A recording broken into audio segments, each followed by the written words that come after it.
साथियों नमस्कार। अनंत वक्ता लीगल ट्रैक सीरीज के एक नए एपिसोड में आपका स्वागत है। मैं हूं पंकज उपाध्याय। आज बात करेंगे परमानंद पांडे जी से। बात करेंगे सीमा हैदर के मामले में। भारत में सीमा हैदर को लेके कानून क्या कहता है, सीमा हैदर के पाकिस्तानी होने और भारत में हिंदू बनके हिंदू लड़के से विवाह करने में कानूनी अड़चने क्या है, इसमें पाकिस्तान का क्या मामला है, पाकिस्तान काउंसिल करने की बात कर रहा है। तमाम बातों पे लीगल ट्रैक पे आज की चर्चा होने वाली है। पांडे जी स्वागत है कार्यक्रम में। भारत में सीमा हैदर पबजी गेम के थ्रू पाकिस्तान से आई और एक फिल्मी अंदाज में, इस बीच में हम कानूनी एंगल ढूंढते हैं। क्या कहता है कानून भारत का? देखिए पंकज जी, सीमा हैदर का इस देश में प्रवेश करना ये गैर कानूनी है। लेकिन गैर कानूनी की जब आप बात करते हैं तो इस देश में बहुत सारे लाखों नहीं करोड़ों की संख्या पे गैर कानूनी नागरिक हैं। कई वर्ष पहले ये बात उठाई गई थी कि बांग्लादेश से लगभग 2 करोड़ लोग हिंदुस्तान में गैर कानूनी रूप से रहते हैं और बर्मा से जो रोहिंग्या मुसलमान हैं उनकी संख्या लाखों में है, जो केवल दिल्ली तक नहीं, कलकत्ता तक नहीं, बल्कि वो जम्मू कश्मीर से लेकर के केरल तक पहुंच गए। तो गैर कानूनी रूप से रहने की जहां तक बात है तो सीमा हैदर भी उसमें से निश्चित तौर पर एक है। उनका अगर सवाल उठाया जाएगा तो कानूनी रूप से उसको इस देश से निकाला जाना है, वही प्रक्रिया करनी पड़ेगी जो और दूसरे गैर कानूनी रूप से रहे लोगों के प्रति है। सवाल इसका यहाँ पर ये उठता है कि सीमा हैदर को लेकर के लोग इस बात को उठा रहे हैं कि वह वहां से आई और अपने से 4-5 साल छोटे बच्चे के साथ, लड़के के साथ शादी किया और शादी करने के लिए वो कह रही है कि मैं पहले दुबई गई, दुबई से फिर नेपाल गई और नेपाल में हम लोगों ने अपनी शादी किया। नेपाल में शादी करने के बाद वो गैर कानूनी तरीके से हिंदुस्तान में आई। तो जहां तक कानून की बात है तो वह एक गैर कानूनी नागरिक की तरह से देश में जा रही है और उसके प्रति गृह मंत्रालय को इस बात का ध्यान रखना होगा कि वो कैसे उसके या तो उसको नागरिकता दी जाए या तो यहाँ से उसको हटाया जाए। 2 ही चीजों। पति जब इस देश का हो तो क्या ऐसा कानून भारत का कानून ऐसा क्या कहता है कि किसी भी औरत से कोई विवाह करे तो उसकी पत्नी मानी जाएगी? इसमें ये जरूरी है कि विदेशी है तो विदेशी बताया जाए? निश्चित तौर पर भारत में 1-2 की संख्या में नहीं, लाखों की संख्या में ऐसे लोग होंगे जो विदेशी औरतों के साथ शादी जिन्होंने किया।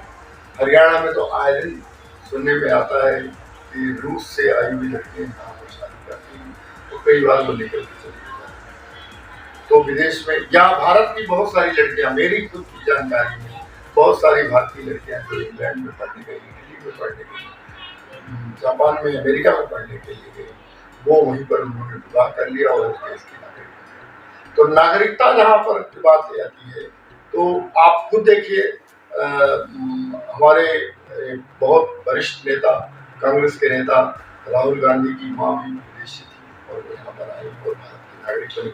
भारत की नागरिक ही नहीं बनी बल्कि इस देश में ऐसी बात उठी थी कि वो भारत की प्रधानमंत्री बनते बनते रुक गई। अगर वो चाहिए होती तो भारत की प्रधानमंत्री बन भी जाती। ये तो इस तरह से कानूनी रूप से कोई भी स्त्री विदेश की हो चाहे स्वदेश की हो, किसी भी पुरुष से वो शादी कर सकती है अगर दोनों के बीच सहमति हो। तो धर्म भी इसमें आड़े नहीं आता है कि भारत में 2-3 तरह की चीजें हैं जिनको लेकर के कहा जाता है कि वो विवाह कर सकते हैं।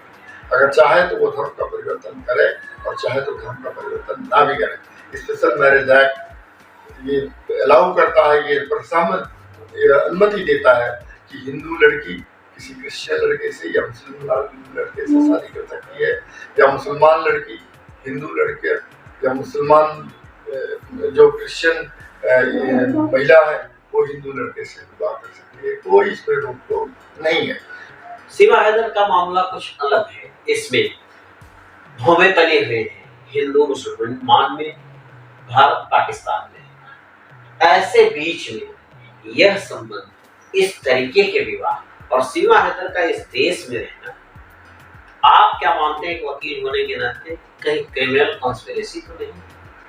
देखिए, आपने बात को सही उठाया कि सीमा हैदर के मामले को लेकर के भूमि तनी हुई है।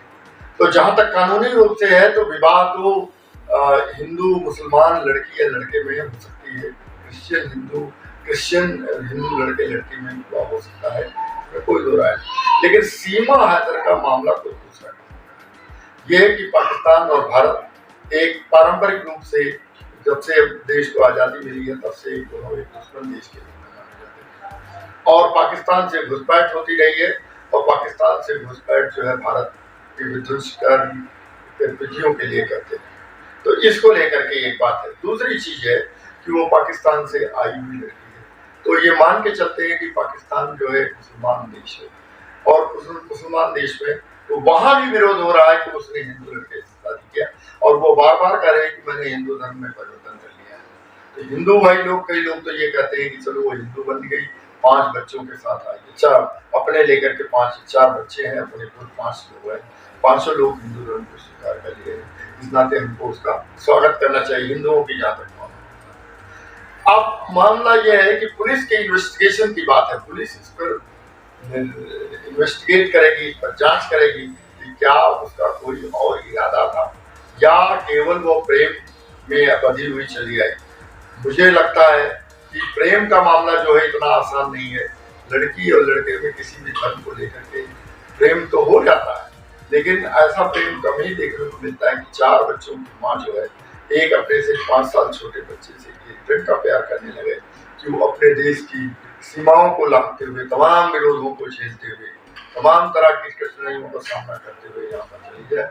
मुख्य और बात एक ये आती है कि उसके पास इतना पैसा कहाँ से आया कि वो दुबई गई, 5 पासपोर्ट बने उसके 5 बच्चों को लेकर के, और फिर वो नेपाल गई, नेपाल में उसने धर्म परिवर्तन किया, नेपाल में किन परिस्थितियों में कैसे रही और कहाँ से उसको आर्थिक सहयोग मिलता रहा, फिर वो इस देश में आई और कैसे वो इस देश में पूरे अच्छे ढंग से रह रही है। इस चीज को लेकर के लोगों के मन में शंका उठना स्वाभाविक है और ये तो तभी पता चलेगा जब इसकी पूरी तरह से जांच की जाए। आज के लिए बस इतना ही। ऐसे ही किसी दूसरे कंटेंट के साथ जल्दी भेंट हो। बने रहिए, बहुत ध्यान से। धन्यवाद।